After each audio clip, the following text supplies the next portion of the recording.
We're back to the Neil Haley Show, and my guest today is from Extra, Adam Glassman. Adam, thanks for stopping by. We're going to talk about the Academy Awards, and I was being honest with you.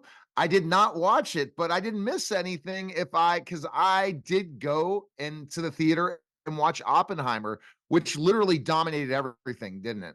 It did Last night. dominate, but Neil, how do you not watch the Oscars? And then we're talking about the aftermath of everything at the Oscars. I think that's hilarious. Hey, you know why? Because I can go and just watch it on social media, listen to it. I have all these different conversation. 10 minutes will be easy for me. But I mean, so let's talk about, Oppenheimer. Did you think Yep. they were going to clean up so well and get so many Yes. awards? Yes. I think from day one, everyone said, give the Academy Award to Oppenheimer. It was a lot of build up. I mean, every performance was fantastic. It was a great movie. So there were no surprises there. Okay. What was your biggest surprise from last night? I think the biggest surprise was that Emma Stone won for Poor Things over Lily Gladstone for Killers of the Flower Moon. So I think people were surprised, even though they should not have been surprised because some awards Emma won during award season, some Lily won. But I think everyone was rooting for Lily Gladstone. I see. So And that and that was a big surprise. So what was the premise of Poor Things? Because this is good for my audience because a lot of people are not watching because of the strike, right? A lot of people have not got to see some of these good films. Thank goodness the one that cleaned up is one I did go to the theaters to see. And it's now time for people to go out and check out good content. That's what I try to tell my listeners Well, they and should viewers is definitely guess what? check out Poor Things. If you really want to see sublime acting, you should see Poor Things. It's a little out there. It's a little Frankenstein movie. It's a little kooky, but Emma Stone's performance is great. Mark Ruffalo's performance is great. It is really fine directing and acting. And it's streaming now. For those that don't like to go to a movie theater, they can start watching it on their streaming service. And which streaming service do you don't have an idea, but just I'm going to be doing my research. Then another winner was the whole someone for the holdovers. And that a surprise to you? Oh, Dave Vine. Yeah. Yeah, Dave Vine. Joy Randolph won for The Holdovers, which was a very great, feel good, delightful film. You're going to tell me you didn't see that one either? I saw that, okay? Okay. No, I You just did see that. Yeah. yeah. It was a Yeah, good year but it was a good year for movies. The last few years, the films have been pretty heavy and pretty earnest and all terrific. But this is a year where there has been something for everyone. Whether you're a Barbie fan, an Oppenheimer fan, I've one seen was Barbie too, delightful like so The Holdovers. yeah. Yeah. Yeah. So, did you hope Barbie would get more awards than it did? I think Barbie won plenty of awards through all the other awards since January, and totally appropriate. And I was not surprised for the Oscars. It was not overly lauded because it's the Oscars. Barbie, you know what Barbie did? It brought people to the movie theaters. Everyone, every generation, every gender, they all went to see Barbie. And that's exciting that people went back to a physical movie theater. Yeah, I think so, and that's gotta be the big thing to save the movies, right? And I'm gonna have that question for you at the end, Adam, because after we talk about the Oscars, one of the things popped on social media was John Cena, because I'm a former professional wrestler now making a comeback into professional wrestling, Adam, at 51. I Oh, was in the minor leagues at 29, decided I'm working on a documentary for it as well. I'm gonna put it out in Indiegogo, I think next week.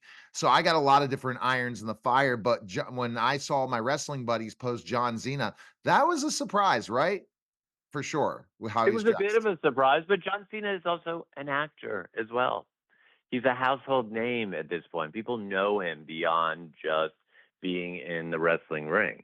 It was a funny bit. I don't know. Some people were slightly offended by it, and some people thought it was amusing. But it was a throwback to that time when David Niven was up on the Oscar stage, and there was an actual streaker that ran by where people were horrified by a naked body. It's 2024 now, people. People just think it's amusing.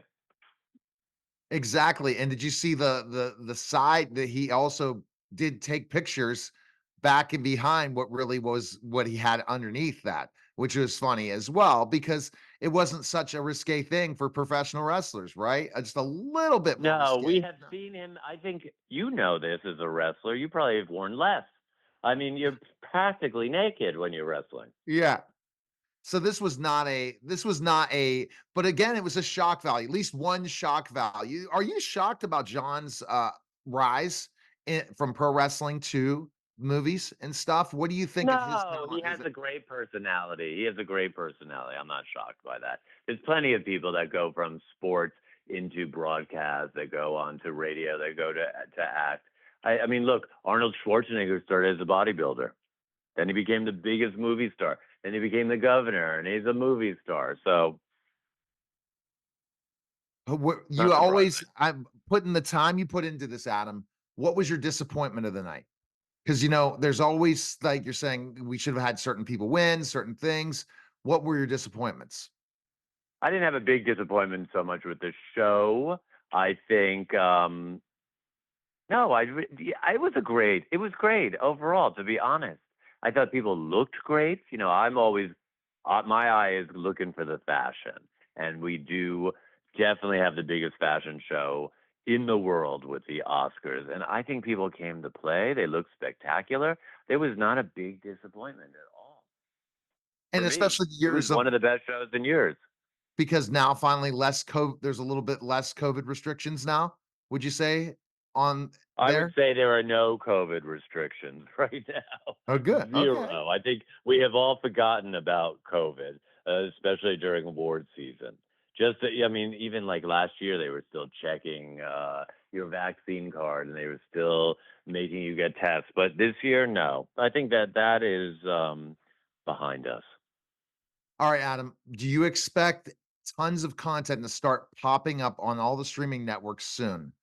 What is your take on this? Like, because that's the biggest, I think, story is the writers and actors strike, how there's not lots of new content out there. So that's why this interview, Oppenheimer, Poor Things, The Holdovers. I know everyone saw Barbie, but they just need to go check out anybody that was nominated or had an award and go find a streaming service to watch the stuff. But there's just not enough Well, out there's a lot of streaming services, and there's a lot of new content in the pipeline coming out. There were plenty of shows, TV shows, and movies that were about to be released before the strike that now have been pushed back, and they're starting to come out. No, I think we're in a renaissance for television and movie. How we view it and where we view it, that's still up in the air because streaming services seem to be they're going to be streamlined. Cable is very different. TV is very different. But movies, there are big movie houses, and people are enjoying going out again and socializing. So you're expecting a huge amount of content coming out the rest of 2024, it sounds like to you. Yeah, yes, for sure, for Well, sure. that's great news, right? For you. You got lots of stuff to review. Yeah, lots of stuff to review, lots of people to interview, lots of interesting projects. Yeah. Well, I like it because I'll be getting to interview more and more celebrities as I'm the number 6 celebrity podcast in the world according to FeedSpot. Glad to finally meet you, Adam. And I look forward to talking to you again. And the reason I did not watch it is I don't have cable. I'm just a streamer. That's it. You're They just have a streamer, but you could stream it on Hulu. You could have watched it right on Hulu. I don't know, man. See, you should have told me that. If I would have done a preview, Oscar preview with you, Adam, I would have known that. All right, Adam, I know. best. Well, today you could watch it on Hulu today because it's definitely streaming there for And sure. that's And please, you could also watch Extra. You could stream Extra. We have all of Oscars covered today, a whole half hour. Billy Bush was on the red carpet. I was there. Our team was at the Vanity Fair party and Elton John party, and we're gonna have coverage all week long. I bet we're gonna meet someday, Adam. I'm gonna put that out there that when I'm out, especially with all the different projects, I'm in talks for doing a movie on the Road Warriors. We got a lot of big things going on with Neil Haley, and I appreciate getting to meet Adam. And we'll talk again, man. Well, And I thank hope you so, for Neil. I look forward to meeting you in person. all Yep. right. Take care, Adam. Thanks again. Have a great You too. You're listening and watching the Neil Haley Show, and we'll be back in just a moment.